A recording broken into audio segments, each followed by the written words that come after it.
Futhi ngizophendula ke lo mbuzo wakho owubuzile ukuthi kahle kahle ubani ofundisa umgidi, kuvumelekile yini ukuthi wena njengelunga ufake into ofisa ukuyifaka emgidini?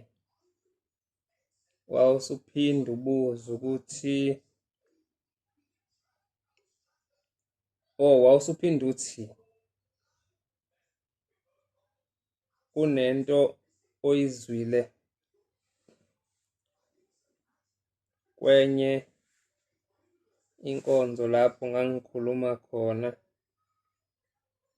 kaMfundisi uMadlala 1991, uthi ithi abantu abazophenduka angeke balifune izwi likaShilo.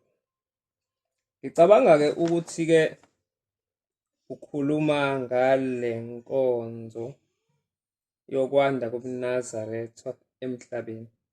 Ithi inkosi ayikho into ezoba nhle ukwedlula ubuNazaretha.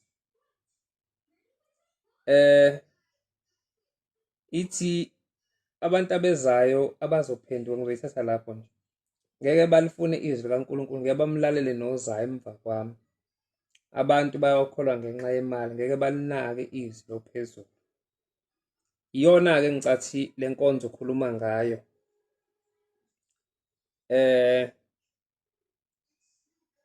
Le nkonzo ngizofuna futhi omunye umbuzo owubuzile la ubuze khona ngotshwala, ukuthi njengoba usanda kuphenduka benibugaya utshwala manje udidekile ukuthi wenze njani.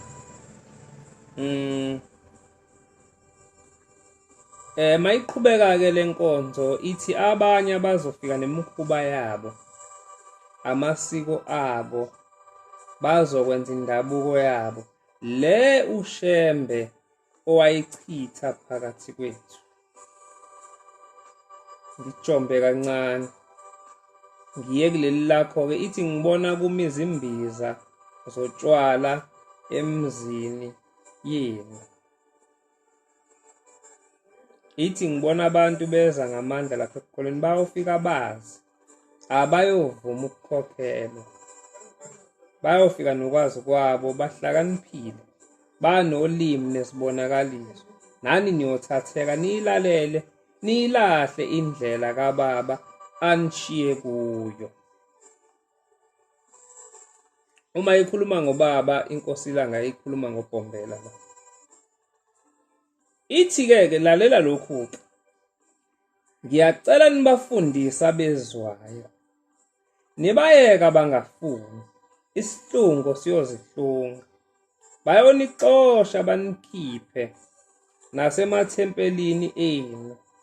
Ningavumi noma sekunjalo, nikuphike angakushongo uShembe phakathi kwenu, nikwenqabe ngikwenqabile. Bayothi gayana utshwala, lumbana amalumbo, banibuyisele kokuchithiwe, bethi yindlela yokhokho benu, bethi ningayilahli. Mina munye umthetho enginishiya nawo nengininika wona, yilo uBaba anifundisa wona. Ngaphambi-ke kokuthi-ke ngande ngokukhuluma, ukhulume ubuzile ukuthi iy'ngoma zangaphandle zivumelekile la ebandleni. Wathi uke wahlaselwa amaKrestu, ekubuza ukuthi yini ungezi kuwona ngoba yonke into yawo niyayithanda. Ngizofika lapho. Futhi izintathu izinto: umgidi, utshwala, ile ingoma. engingakululeka ngako njengamanje kuqala fanele uthole lezi incwadi lezi.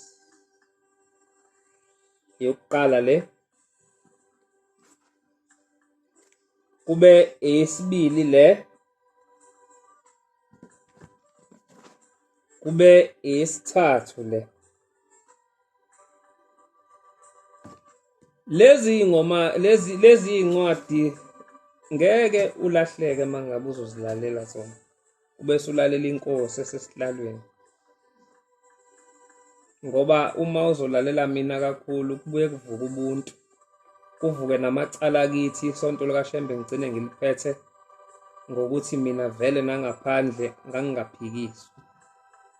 Kuvuke nokuthi abantu bakithi sebeyangonisa esontweni. Ngikhulume into ephambene nefanele ngabe ngiyayikhuluma. 1, ubuze ngezihlabelelo ngoba uhlaselwa amaKristu. Cela ukudlula la kwenye yezincwadi zakuleli bandla. Ngithi ngizovula upage 102. Ngifunda le ncwadi ngoba nami iyangithinta le ndaba. Ithi uma abaphathi bomthetho kaNkulunkulu bengawunakile, umthetho bengawusekeli, abantu abaphendukayo bazokwenza njani? Bazowazi ngani umthetho uma kungakhulunywa ngawo futhi bengafundiswa ngawo? Kukhona abantu abaningi abajeziswayo ngayo le mithetho, sebehambe emhlabeni kuthiwe abayigcinanga, abaphathi ababafundisanga kahle abantu imithetho nezimiso kaNkulunkulu. Abaphathi abaningi bamisiwe ngayo le mithetho ngokungayifundisi kahle kwabo emathempelini abawaphetheyo. Iphinde mayiqhubeka ithi kukhona okunye okwenzekayo lapha eminyango okungekho emthethweni wokukholwa. Akuvunyelwa umuntu oyikholwa emthethweni ukuhlabelela amagama abantu bangaphandle abangakholwayo. Kusho uShembe la. Kusho-ke uShembe la esifundisa.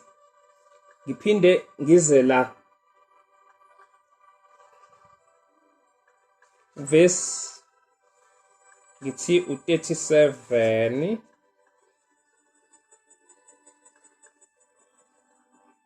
nanti la ngithinte khona u-37. Kulobu umNazaretha ethempelini nasemkhosini yobuNazaretha yamaNazaretha akuhlatshelelwa amagama okungosiwo awenkonzo obuNazaretha asesihlabelelweni samaNazaretha aqanjwa umprofethi uBhombela kanye nenkosi ilanga. Sengidlulile-ke lokhu-ke kwalezi ngoma oyibuzayo mfowethu kuwukumdelela uShembe. uShembe sihlabelelo sami sisele usiqambele ingoma ezu-242 ekade suka emabandleni ngoba ngo-1922 kwathi makufika isabatha uShembe wayesebiza amadoda wawatshela ukuthi uNkulunkulu usefuna manje sikhonze ngesabatha. Ithi inkosi ilanga wangibiza nami ubaba wangibuza ukuthi kulungile nilolu suku esikhonza ngalo. Ithi ngathi mina kulungile. Uthi wathi funda la embhalweni. Uthi ngawufunda umbhalo. Wayesethi-ke ungathuki mawubuya. Ithi ayisafundise manje imntoda. sekusontwa ngesabatha. Walishiya isonto, wabuya wathatha isabatha. Akukho asuka nako uBhombela okwasemabandleni, wakushiya konke. Wayesesakhela okwethu kwaseNazaretha. Uma-ke thina sesikwazi ukuthi siphinde sibuyele lapha, kusho ukuthi siyamsola. Kahle kahle lezi ingoma azihlatshelelwa. Into entsha nje eqale kule minyaka. Ngizama ukuphendula wena ngoba uthi uyaphenduka. Wena ubuzitshela ukuthi lento into emukelekile leyo kuhlatshelelwa kwalezi ihlabelelo. Cha, into eqalwa abantu nje. Inkosi lange ekhulume ngabo ukuthi bayosibuyisela kulokhu uBhombela isikhiphe kuko. Futhi njengoba ngikhuluma nje manje kanje, ngingavukelwa yibona abenza lento ngoba bona banamandla. Bazoyithatha le nkulumo bangilwise ngayo, kodwa ke ngimele iqiniso. Ithi inkosi ilanga anobatshela ningimele, nikimele iqiniso. Lezi ihlabelelo cha kuzona ezethu. Ukudelela uNkulunkulu. Ngizobuza into eyodwa. La uma uhamba emhlabeni kuleli bandla akuvumelekile ukuhlatshelelelwa enye ingoma, kodwa seziyahlatshelelwa manje. Uthi umfundisi uMadlala uma ebuya esehambile kwavela kubo uthi ngihambe kahle kakhulu, kodwa into engididile yinye. Ngithe endleleni yami bengidlula amaNazaretha, amanye asezidula, amanye asefana nezihlahla, wasabonakala. Uma ngiwabuza ukuthi hawu ngoba nina kade nahamba nalana, bathi sipakile la endleleni asikafiki nala kiwa khona. Inkinga into esibambile ngamhla sifihlwa, asihlatshelelwanga ungingumhambi. Uma-ke kuzothi kubekwe iNazaretha kuthiwe siyomasha ezulwini, liswaphi? Siyawedusa amaNazaretha siwayise la kufanele ngaba wayi khona ngaleli gama nje lami. uShembe meyimisile into uyimisile. Bengithi-ke angicacise. 2, ngelinye ilanga kwahamba umuntu emhlabeni enedread.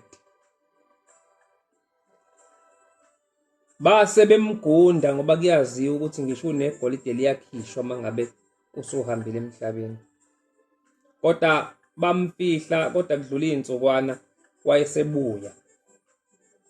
Uthi mayebuya lento enginayo ekhanda imukelekile, kodwa bona bamgundile. Bamgundile la emhlabeni, bamngcwaba, bathi usasenayo. Kodwa umebuya ufuna ukuyonikelelwa ngenxa yalento ayenze azi ukuthi ayivumelekile.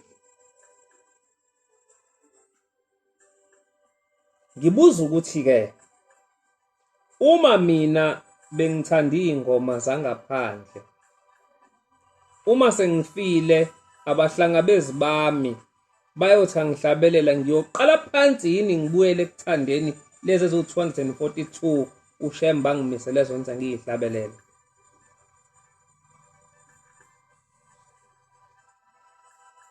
Okokugcina kwahamba omunye abathandwa babethandwa inkosi. Isiyaxoxa kithi kuhamba omunye umntwana wami la ebengimthanda kakhulu. Ithi ngimfunile ezulwini ngimtholanga, ngeze ngamthola esigogweni sikaSathane. Ithi ke ngithema ngithi ngimfuna kusathana wakhe. Ithi ngoba lo mntwana bengimfuna bengimazi ushaya kakhulu uMgidi. Ngilanda izintombi zaqhamuka seyishaya ithuluzi. Ithi wayesephuma amadoda kuthiwa weshaya uMgidi kumibukeli. Ithi awushaya intokazi. Ithi inkosi wayesethathana wazi lutho wena Shembe. Wayeselande zakho alanda igumba wayibeka la yaqoma. Ayithiwa wadlala. Kuyakufuneki la ekhaya ube mbaqambili. Fana uqondakala ukuthi ubhekile. Ngoba thina singasibe nebhadi singathandwa njengalo owathandwa waze wayofunwa. Ithi inkosi wathi uSathane uyambona ke namo wami. Ithi ngase ngicabanga. Ithi ngahamba ngalanda umnikelo ka25. Ithi ngafika ngesinawo 25 wakade enikela lo mntwana. Uthi uSathane ayishembe mina nginawo 25. Umbuzo wami ke ngoba inkosi yamthatha yaphuma naye lo. Mina nawe sizoba yini nenhlanhla lo mntwana kaShembe abanayo ukuthi afunwe azalandwe khona eselapha ebubini. Umbuzo wesibili. Ngalezi ihlabelelo esezibhidla ngekangaka izisolo uShembe. Angeke yini sibangwe uSathane noShembe athi uShembe hayibo lo mntwana owami. Athi uSathane hayi namo wami. Lo behlabelela ingoma zami wena Shembe hayi lezi owamqambela zona. Ngicabanga ukuthi ke mne wethu uphendulekile. Ngiyacela ukuthi ngiphinde ngiqhubeke ngizokunika impendulo yoMgidi neJiki. Ngiyabonga.